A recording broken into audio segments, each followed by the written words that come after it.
दोस्तों आज के क्लास में हम लोग परसेंटेज के कुछ महत्वपूर्ण प्रश्नों को करेंगे और इन प्रश्नों को करने का बेस्ट तरीका बताएंगे। देखिएगा पहला सवाल क्या दिया गया है। एक स्कूल में कुल छात्रों में से 12% छात्र खेल में अच्छे हैं। कुछ छात्रों में से 3/4 पाठ्येतर गतिविधियों में रुचि रखते हैं और कुल छात्रों में से 10% संगीत पसंद करते हैं। शेष 15 छात्र उपरोक्त गतिविधियों में भाग नहीं लेना चाहते, तो कुल छात्रों की संख्या ज्ञात कीजिए। बहुत बढ़िया सवाल है, ज़रा ध्यान से समझिएगा। कह रहा है एक स्कूल में कुल छात्रों में से 12% छात्र खेल में अच्छे हैं। हम मान लेते हैं कि उस स्कूल में जितने भी स्टूडेंट होंगे वो 100% होंगे, है कि नहीं। इस 100% में से यानी कुल में से गेम में कितने इंटरेस्ट रखते हैं, यानी गेम कितने लोग अच्छे खेलते हैं, तो 12% है ना। 100% में से 12% बच्चे खेल में अच्छे हैं। फिर यहाँ पर 3/4 यानी टोटल का 3/4। अब ये बताइए कि 3/4 होता कितना है। 3/4 होता है 75%। अगर आप नहीं निकाल पाते हैं ऐसे तो सवाल के हिसाब से करिए। यहाँ पे होगा कुल, ठीक है। कुल छात्रों में से 3/4, कुल छात्र कितने हैं 100%। तो अगर हम 100% का 3/4 हिस्सा निकालें तो कितना हो गया। यहाँ पे 4 से ये कटेगा, कितना आ गया 25, और 25 × 3 कितना आ जाएगा ये 75%, है ना। तो 75% बच्चे जो हैं वो पाठ्येतर गतिविधियों में रुचि रखते हैं, तो यहाँ पर हो गया 75%, ठीक है। फिर कह रहा है कुल छात्रों में से ही 10% संगीत पसंद करते हैं। अब आ गए संगीत वाले यानी म्यूजिक वाले, कितने बच्चे हैं 10%। शेष बचे हुए कितने बच्चे हैं यहाँ पे 15 छात्र। अब यहाँ पे परसेंटेज नहीं दिया है, यहाँ पे नंबर में दिया है, यानी कि 15 छात्र ये किसी गतिविधि में भाग नहीं लेना चाहते। अगर देखें दोस्तों यहाँ पे टोटल कि इन 3 चीज़ों में मिलाकर कितने % बच्चे इन्वॉल्व हैं, तो जोड़ दीजिए कितना होगा 75 और 10 85, 85 और 12 97 हो जाएगा। यानी 97% बच्चे जो हैं वो इन गतिविधियों में रहते हैं। तो भाई 100% में से 97% बच्चे तो इन्वॉल्व हो गए, यानी बचे कितने, शेष कितने बचे 3% बच्चे। ये 3% बच्चे जो हैं किसी गतिविधि में भाग नहीं लेते हैं। इसी 3% की वैल्यू आपके प्रश्न में दिया गया है 15 छात्र। तो 3% का वैल्यू जब 15 छात्र है तो 1% का वैल्यू कितना होगा बताइए। तो 3 से उधर डिवाइड हो जाएगा यानी कि 5 आ जाएगा।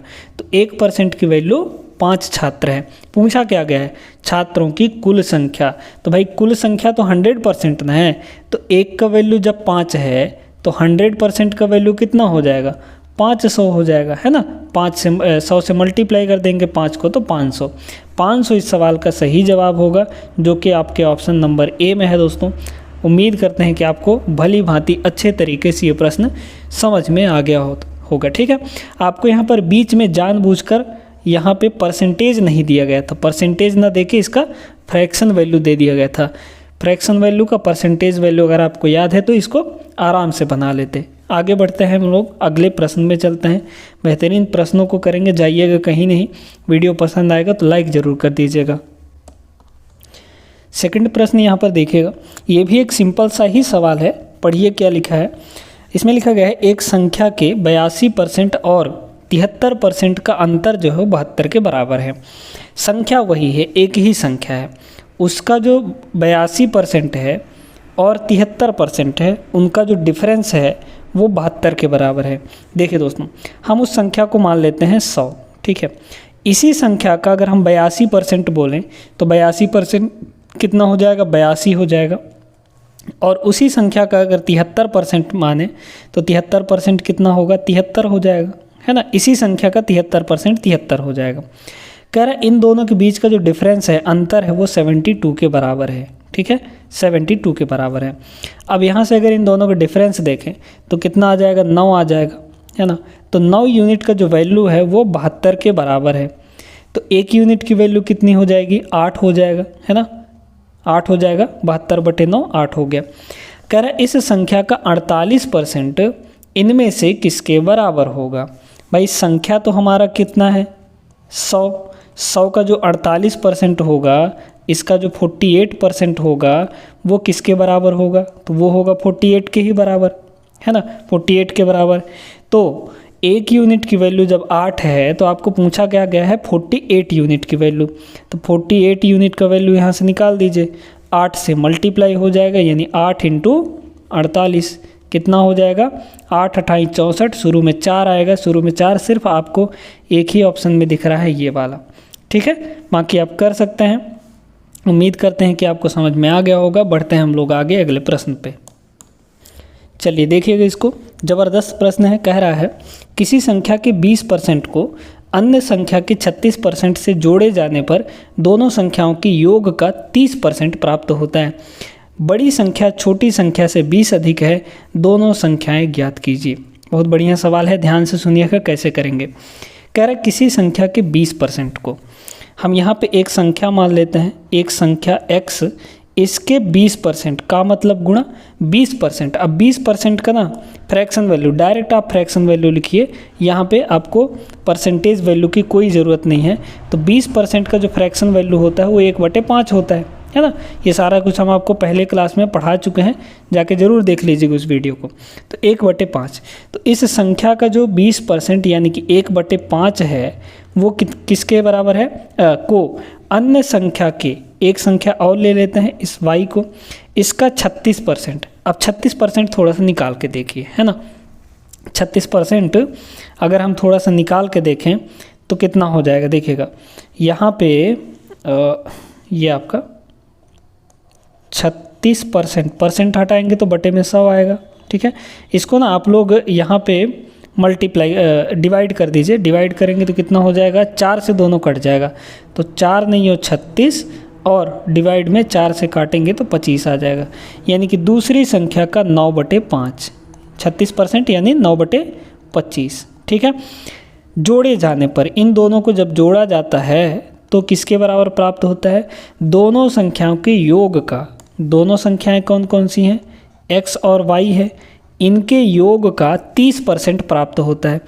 30% यानी 3/10, ठीक है, क्योंकि भाई 10% होता है 1/10, तो 30% हो जाएगा 3/10, इसका 3/10 प्राप्त होता है, ठीक है। पहले इसको सिंप्लीफाई कर लीजिए, फिर आगे का देखते हैं, जो करना होगा करते हैं, ठीक है ना। देखिए यहाँ पे हो जाएगा दोस्तों 5 और 25 का अगर हम लोग एलसीएम ले लें तो ये हो जाएगा आपका कितना? ये हो जाएगा आपका 25, है ना, 25।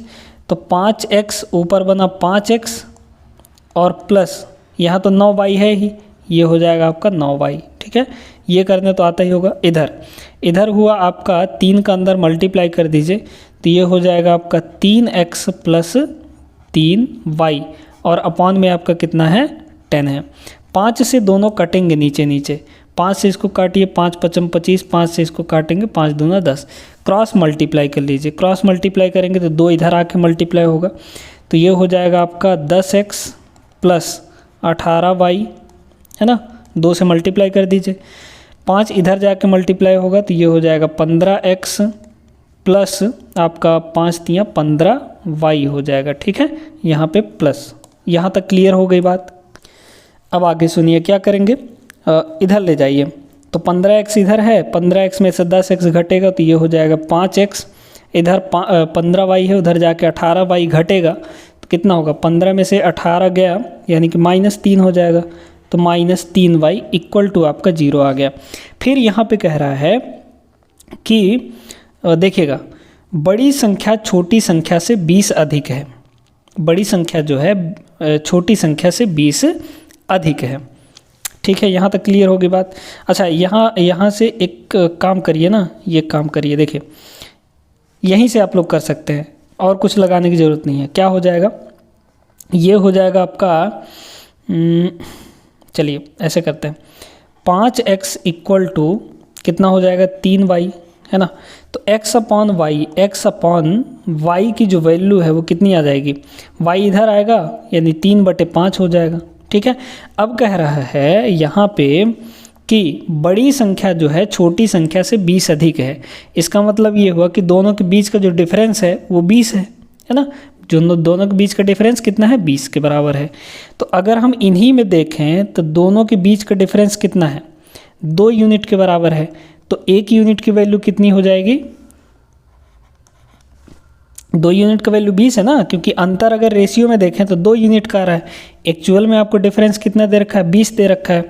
तो 2 की वैल्यू 20 तो 1 का वैल्यू कितना हो जाएगा यहाँ पे 10 हो जाएगा। ठीक है, अब आपको पूछा क्या था दोनों संख्याएं ज्ञात कीजिए। तो भाई संख्याएं कितनी है, एक 3 यूनिट है भाई, 1 का वैल्यू 10 तो 3 का वैल्यू कितना हो जाएगा 30। एक संख्या हो गई 30 हमारी, कहाँ दिख रहा है आपके ऑप्शन नंबर 4 में। और दूसरी संख्या आपकी कितनी हो जाएगी यहाँ पे देखिए, 1 का वैल्यू 10 तो 5 का वैल्यू 50 हो जाएगा, है ना। तो 30 और 50 दो संख्याएं 30 और 50 होंगी। तो ये हो जाएगा ऑप्शन नंबर डी आपका करेक्ट। यहाँ पे अगला प्रश्न देखते हैं, एक और करते हैं। चलिए देखते हैं अगला प्रश्न। यदि किसी भिन्न के अंश के मान में 100% की वृद्धि की जाती है और हर के मान में 150% यानी 150% की वृद्धि की जाती है, तो भिन्न का मान 16/25 हो जाता है। मूल भिन्न ज्ञात कीजिए। बहुत बढ़िया सवाल है, देखिएगा ऐसे प्रश्न आपके हर एक एग्जाम में पूछे जाते हैं। कह रहा है एक भिन्न है, भिन्न हम लोग मान लेते हैं x/y, ये आपका x/y एक भिन्न है। ठीक, अब यहाँ पर कह रहा है न्यूमरेटर में यानी अंश में 100% की वृद्धि की जाती है। भाई बताइए, जो न्यूमरेटर है वो अपने आप में तो अभी 100% होगा, अब इसमें 100% और बढ़ाएंगे तो ये कितना बढ़ जाएगा, 100 में 100 और जोड़ेंगे तो ये अब आपका 200% बन चुका होगा। न्यूमरेटर कितना बन गया होगा 200% बन गया होगा। फिर कह रहा है हर के मान में यानी डिनोमिनेटर में 150% बढ़ाया जाता है। 150% यानी कि 100% तो पहले से ही रहा होगा, 150% बढ़ा दिया गया यानी 100 + 150 कितना हो जाएगा 250% हो जाएगा, है ना। अब ये 250% हो गया होगा। ऐसा करते ही न्यूमरेटर में इतना बढ़ाने और डिनोमिनेटर में इतना बढ़ाने से ये भिन्न जो है किसके बराबर हो जाती है 16/25 के बराबर हो जाती है। ठीक है, यहाँ तक कोई दिक्कत नहीं है। ठीक है, आगे सुनिए। अब इसको क्या करेंगे हम लोग काट देंगे, है ना। काटेंगे तो क्या होगा, पहले तो परसेंट से परसेंट कटा, ठीक है। फिर यहाँ पर आपका 0 से 0 कट जाएगा, ठीक है। नीचे से आपके दोनों कट जाएंगे, 25 यहाँ भी है 25 यहाँ भी है, नीचे से आपका 25 ख़त्म हो गया, ठीक है। 20 आपका नीचे जाके डिवाइड हो जाएगा तो भाई कितना हो जाएगा यहाँ पर x/y इधर ऊपर में 16 है और ये 20 आपका नीचे आके डिवाइड हो जाएगा। इसको और छोटा कर सकते हैं क्या, बिल्कुल कर सकते हैं। 4 से काट दीजिए, 4 चौक 16 और 4 से काटेंगे 4 पंचे 20। ऑप्शन नंबर डी यहाँ पे बिल्कुल सही उत्तर बन जाएगा दोस्तों। तो उम्मीद करते हैं कि आपको क्लियर हो गया होगा। सभी प्रश्न आपके महत्वपूर्ण थे और इनको करने का तरीका एकदम बेहतरीन बताया हम आपको, सब कुछ समझ में आ गया होगा। अगले वीडियो में मिलेंगे, तब तक के लिए आप लोग पढ़ाई लिखाई अच्छे ढंग से करते रहिएगा। जय हिंद।